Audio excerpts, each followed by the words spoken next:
राष्ट्रीय स्वयंसेवक संघ के प्रमुख मोहन भागवत जी का कहना है कि हिंदू शब्द हमारी मातृभूमि, पूर्वज और संस्कृति की समृद्ध धरोहर है।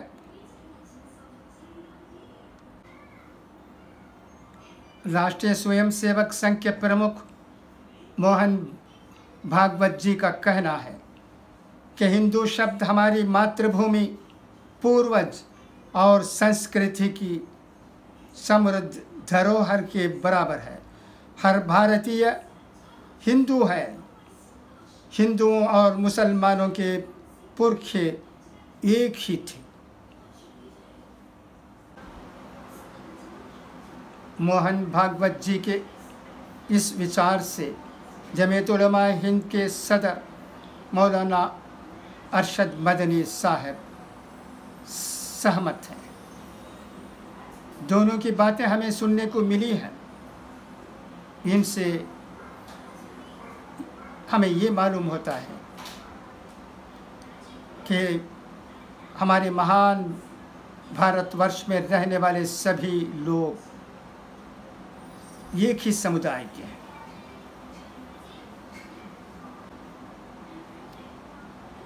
जब ऐसी बात है तो हम में भेदभाव क्यों, अंतर क्यों, एक दूसरे से दुश्मनी क्यों, मॉब लिंचिंग, हुजूमी तशद्दुद क्यों, ये प्रश्न पैदा होते हैं।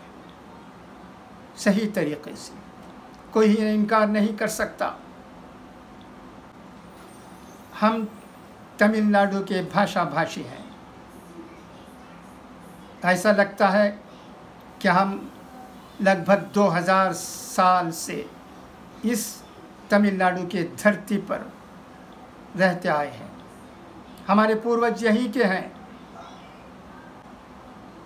इस वक्त मैं आपसे ये भी कहना चाहता हूँ कि तमिलनाडु में लोगों के दरमियान अमन अमान है। खौफ का माहौल नहीं है। सब लोग भाई बंधु की तरह रहते हैं। मगर उत्तर भारत के कई सूबे में ऐसी बात नहीं है। ये क्यों? उत्तर प्रदेश, मध्य प्रदेश और बिहार में भी लोगों के दरमियान भाईचारे की हो, अच्छा माहौल हो, लोग एक दूसरे को भाई बंधु समझें, इसके लिए प्रयत्न सियासी पार्टियों से होनी चाहिए।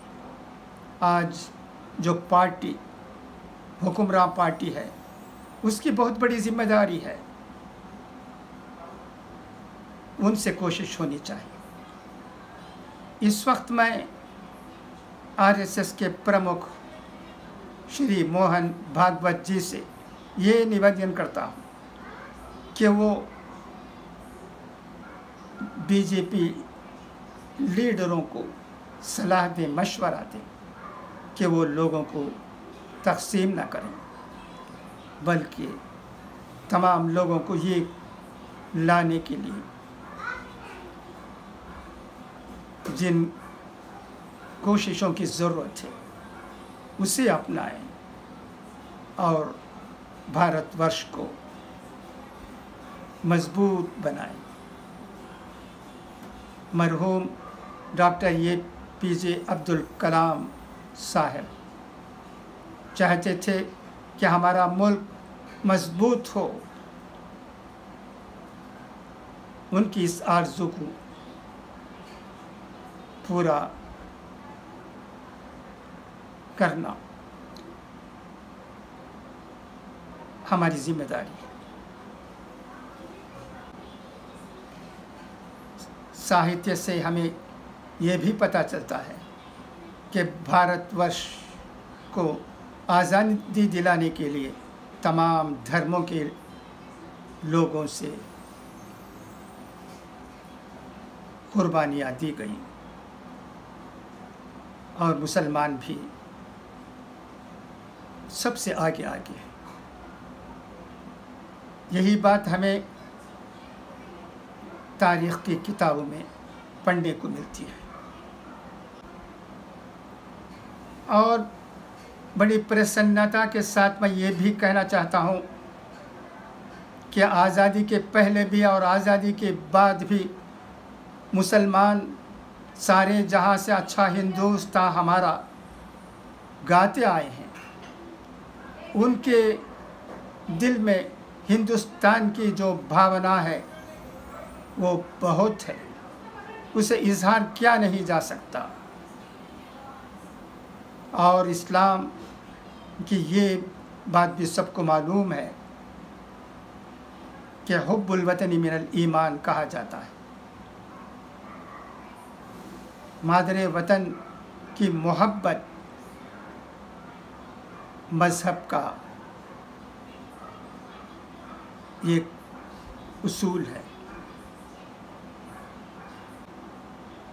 आज़ादी की लड़ाई में मुसलमान इस वजह से भी आगे आगे रहे कि उनमें ये भावना मज़हब से मिली है, इसलिए वो अपनी जान तक को त्यागने के लिए कमर बांधे हुए थे।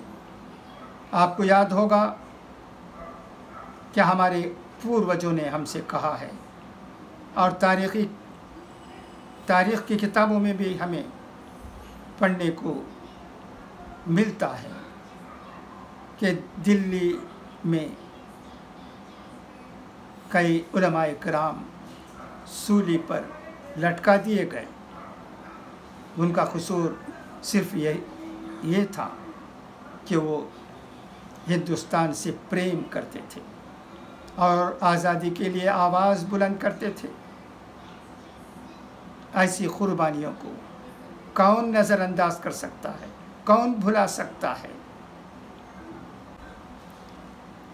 अब हमारे सामने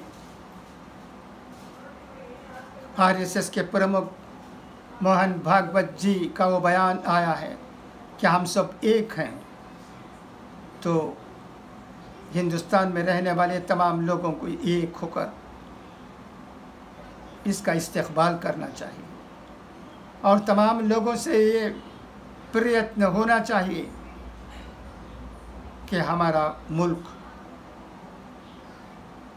फले फूले, लोगों में अमन और अमान रहे और तरक्की करते हुए आगे बढ़े और दुनिया को एक मिसाल दे सके कि हम दुनिया में ऊंचा मुकाम रखते हैं। भाइयों और बहनों, तमिलनाडु का ये बाशिंदा आपसे ये गुजारिश करता है कि तमिलनाडु की तरफ देखें और जिन सूबों में लोगों में अमन और अमान इस कदर नहीं है, वहाँ इस भावना को उत्पन्न करने की चेष्टा कीजिए। हिंदुस्तान यही पूछता है कि आप इसके लिए क्यों कोशिश नहीं करते। ये बड़ा सवाल है हिंदुस्तान का, ये सिर्फ केवल मेरा नहीं बल्कि हिंदुस्तान का। जब हमारा देश 130 करोड़ लोगों का है, बहुत बड़ा देश है, तो इसकी खामियों को दूर करने के लिए भी हुक्मरान पार्टी से कोशिश होनी चाहिए। क्या बीजेपी ये काम कर सकेगी? हमारी आरज़ू है कि वो ये काम करे, हमारी प्रार्थना भी यही है। आशा है कि हमारे देश के प्रधानमंत्री श्री नरेंद्र मोदी जी इस पर गौर करेंगे। आरएसएस के प्रमुख मोहन भागवत जी ने जो बयान दिया है, जो बात कही है, उस पर अमल करते हुए हमारे मुल्क में हर जगह शांति उत्पन्न करने के प्रयत्न करेंगे। धन्यवाद। मोदी जी